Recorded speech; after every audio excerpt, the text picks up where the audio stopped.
क्या समर सिंह ने पुलिस को भी खरीद लिया है? ऐसा मैं नहीं बल्कि आकांक्षा दुबे का मां का कहना है कि पुलिस बहुत सारी बातों को छुपा रही है।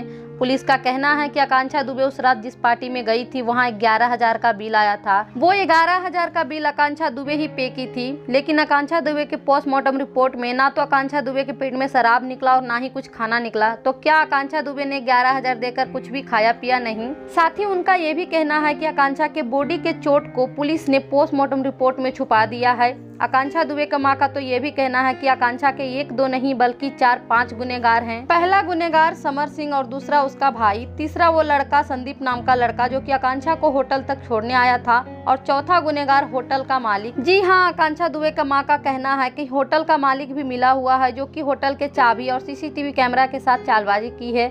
सब मिलके प्लानिंग करके मेरी बेटी को मारा है। और साथ ही वो पुलिस पर भी आरोप लगा रही है कि आकांक्षा के पेट में जो भूरे रंग का पदार्थ निकला है, पुलिस उसके बारे में सच्चाई क्यों नहीं बता रही है। आज आकांक्षा दुबे को गए हुए 14-15 दिन हो गया है। तब से उनकी मां अपना सब कुछ भूल कर सिर्फ रात दिन एक करके अपनी बेटी को न्याय दिलाने के लिए लड़ रही हैं।